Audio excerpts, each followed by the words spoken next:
মদিনার পরিস্থিতি এমন হয়েছে যাকাত গ্রহণ করার জন্য কোন গ্রহীতা আর খুঁজে পাওয়া যায় নাই, সবাই বড়লোক হয়ে গেছে।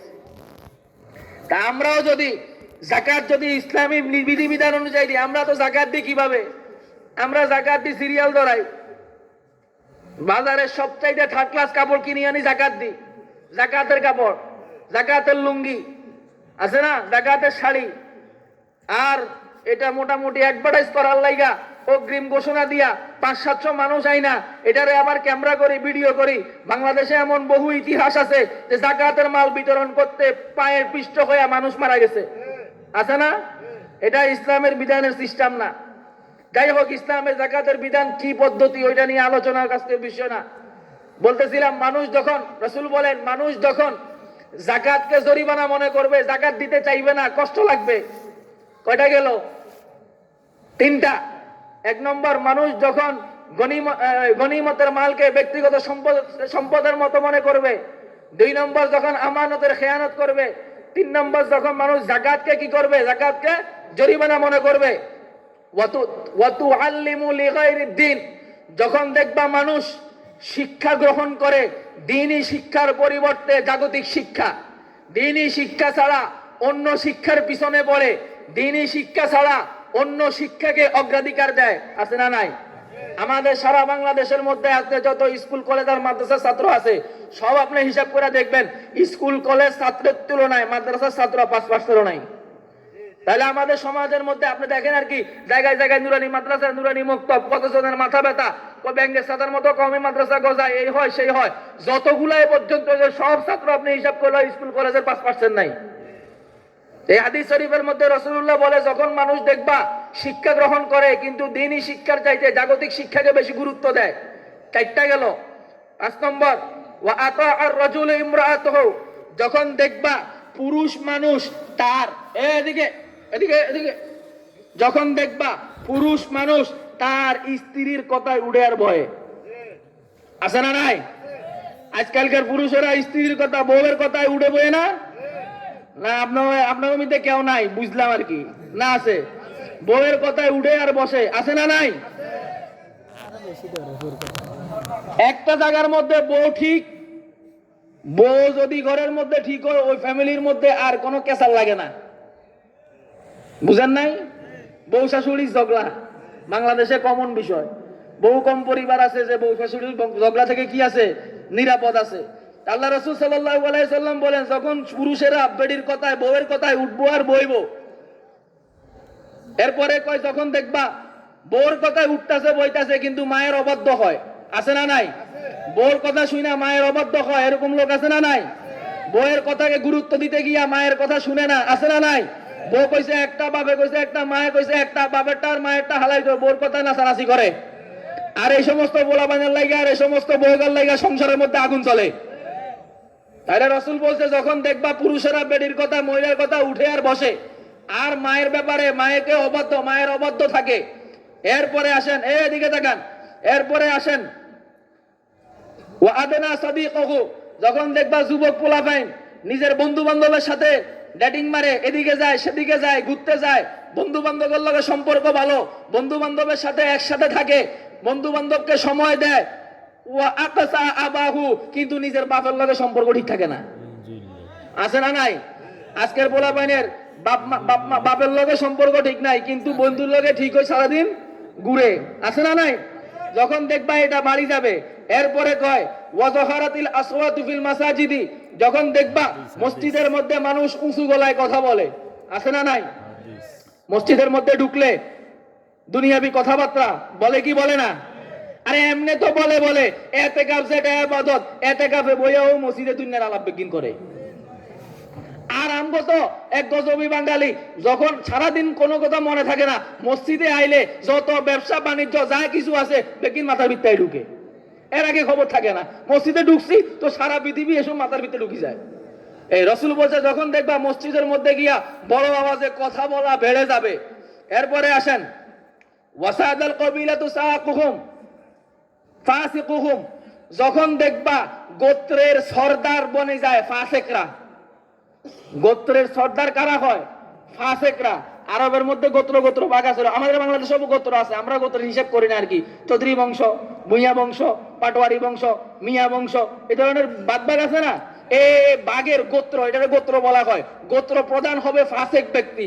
যখন দেখবা এই সময়টা চলে আসছে, এরপরে আরো বলে ওয়াকানা যাইমুল কওমি আরজালাহুম, যখন দেখবা সমাজের সবচাইতে নিকৃষ্ট ব্যক্তিগুলা সমাজের কর্ণধার বনে গেছে, আছে না নাই? হ্যাঁ, কি কন? এটা তো মনে করেন অন্তত দক্ষিণ বাজিলপুরে নাই। যখন দেখবা সমাজের নিকৃষ্ট মানুষগুলা সমাজের কি বনে যায়? কর্ণধার বনে যায়, সমাজের নেতা বনে যায়। 2 দিন আগে দেখছি ডান খেতে আইলের মধ্যে এখন বহু বড় কিছু, এরকম লোক কিছু আছে না? এই যখন দেখবা সমাজের নিম্ন শ্রেণীর লোকগুলা হঠাৎ কইরা কিছু পাইয়া যায় আছে না, কি হয়ে যায়? বড় সমাজের কর্ণধার হয়ে যায়। এখন তার গায়ের বাড়ির লেগা 2-4 জন আশেপাশে হাঁটতে পারে না, আছে না?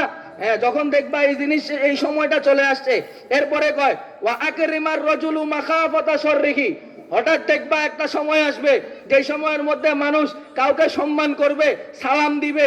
সালাম এটা সম্মানের কারণে না, বরং সালামটা দিবে তার অনিষ্টতা থেকে বাঁচার জন্য। যদি আজকে সালাম না দি, এতে কাইলে আরেক জায়গায় অপমানি করে দিব, ডরে সালাম দিব, আছে না? কাউরে সালাম দেয় মানুষ ভক্তি থেকে, ভালোবাসা থেকে, কিন্তু আবার কাউরে সালাম দেয় ডরে। যখন দেখবা যে মানুষ ভক্তি ভালোবাসা না, তারে সম্মান করে কিসের কারণে? মাখাফাতাল লিশাররিহি, তার অনিষ্টতা থেকে বাঁচার জন্য সালাম বিনিময় করে। এই সময়টা যখন চলে আসবে, আরো আছে, এরপরে কয় ওয়াজাহারাতিল কাইনাতু ওয়াল মাগাজিবু, যখন দেখবা গান বাদ্য, কি কি কি গান বাদ্য, গান বাদ্য, গান বাদ্য, নর্তকী, নাচ, এইগুলা সমাজের মধ্যে বেড়ে যাবে, আছে না নাই? না না, এই এলাকার মধ্যে গান বাদ্য নাই। আজকে থেকে 10 বছর আগে, আজকে থেকে 10 বছর আগে এই পরিমাণ ডেক্সেট চলে না, চলতো না। এখন যে পরিমাণ চলে, ডেক্সেট বিয়ে বাড়িতে বাজে কি বাজে না? বাজে না? না আপনাদের গ্রামে নাই? নিজেও গুনাহ করতেছে, আবার এই চতুর্পাশের মানুষ এগুলার ডেক্সেটের গান শুনাইয়া তাদের জোর করে গুনাহ করাইতেছে। এই গান থেকে এখানে মাসালা চলে আসছে। আমাদের বাংলাদেশে বহু রকমের গায়ক শিল্পী আছে, তার মধ্যে এক ধরনের শিল্পী আছে, তাগরে কয় আমগো দেশে তারা বাউল শিল্পী নামে পরিচিত। শুনছেন নি আপনারা বাউল শিল্পী নাম? বাউল শিল্পী নাম বহুত বড় বুজুর্গ মানুষ মনে হয় এরা, না? আমগো দেশের মানুষ বাউল শিল্পী করে বহুত বড় পীর ফকির অলিয়া উলিয়া মনে করে। আসলে বাউল তত্ত্ব এটা ইসলামের সাথে কোনো সম্পর্ক নাই, এটা আলাদা একটা ধর্ম, যেই ধর্মে নামাজ, রোজা, হজ, যাকাত কোনো ইবাদত নাই, আছে শুধু গান নিয়া, নারী নিয়া, এই ধরনের মজ মস্তি আর ফুর্তির মধ্যে তাদের এই ধর্ম। এই ধরনের গান করে, বাউল গান। বাংলাদেশে কয়েকদিন আগে একটা বাউল শিল্পী আবুল সরকার, নাম শুনছেন নি আপনারা? সারা দেশ এখন এটা নিয়ে গরম। তারে জিজ্ঞাসা, কয় নাচো কা, নাচানাচি করো কা? আল্লাহ কোরআনের মধ্যে নাচতে কইছে। কি আল্লাহ কোরআনের মধ্যে নাচতে কইছে? কুল আউযু বিরাব্বিন নাস, মালিকিন নাস, ইলাহিন নাস। আমার কথা বিশ্বাস হয় না? একটু শুনাই। তুমি একজনও না শুনছো, সবাই তো আর শুনে নাই। সূরা নাসের মধ্যে এত নাচ কেন? আরে নাচতে কইছে, এইজন্যই তো এত নাচ। কুল আউযু বিরাব্বিন নাস, মালিকিন নাস, ইলাহিন নাস, মিন শাররিল ওয়াসওয়াসিল খান্নাস, আল্লাযী ফি সুদুরিন নাস, মিনাল জিন্নাতি ওয়ান নাস। দেখছেন নি? দেখছেন নি? এটা কোরআনের স্পষ্ট বিকৃতি না? কোরআনের মধ্যে নাচ, এই যে নাচ আসছে, নাচ শব্দের অর্থ মানুষ। নাচ শব্দের অর্থ কি? মানুষ। সেটারে বানাইছে সে বাংলা নাচ। এটা স্পষ্ট কোরআনের তাহারিফ, এটা স্পষ্ট কোরআনের বিকৃতি। শুধু এটাই না, এই বাউল শিল্পী আবুল সরকার আরো এক জায়গার মধ্যে আল্লাহ রাব্বুল আলামিনকে নিয়ে কটূক্তি করেছে। সে যখন কোরআনের তাহারিফ করেছে, আল্লাহকে নিয়ে কটূক্তি করেছে, ওই এলাকার মানুষগুলা উত্তেজিত হয়ে সে এলাকার সাধারণ মানুষ তারে দৌড়াইয়া নিয়ে গাঙ্গে ফলাইছে। সেখান থেকে দৈরানি পুলিশের হাতে দিছে। আমরা দেখেছি এই ঘটনা ঘটার পরে সারা বাংলাদেশে সুশীলদের জোয়ার শুরু হয়েছে। প্রধান উপদেষ্টা বলে বাউল শিল্পীকে কারা হামলা করেছে তাদেরকে গ্রেফতার করো। এনসিপির মতো দল তাদের পক্ষে বিবৃতি দেয়। ঢাকা ইউনিভার্সিটির সব নাস্তিক বামরা একসাথ হইয়া জাহাদ মাজহার সহ সবগুলা নাস্তিক একসাথ হইয়া এই রাম বামদের পক্ষ নিয়া যারা তাকে আক্রমণ করেছে তাদেরকে গ্রেপ্তারের দাবি তুলেছে। ইতিমধ্যে 400 আলেমের বিরুদ্ধে মামলা পর্যন্ত করা হয়েছে। দুঃখজনক বিষয়, যে সমস্ত দলকে আমরা ইসলামী মূল্যবোধের দল বলি সেই সমস্ত দলের গুরুত্বপূর্ণ পোস্টের মধ্যে বৈশা পর্যন্ত এই বাউল শিল্পীদের পক্ষ নিয়ে বলেছে যারা বাউলদের বিরুদ্ধে কথা বলে, যারা বাউলদের উপর আক্রমণ করে তারা ধর্মান্ধ। তারা মনে করেছে এই সমস্ত হুঙ্কার দিয়ে আমাদের মুখ বন্ধ করে দিবে। পরিষ্কার কথা, শেখ হাসিনা 16 বছর পর্যন্ত জঙ্গি তকমা দিয়া, উগ্রবাদ তকমা দিয়া আমাদের মুখ বন্ধ করতে পারে নাই। ধর্মান্ধ আর মৌলবাদ তকমা দিয়া তোমরা বন্ধ করতে পারবা না।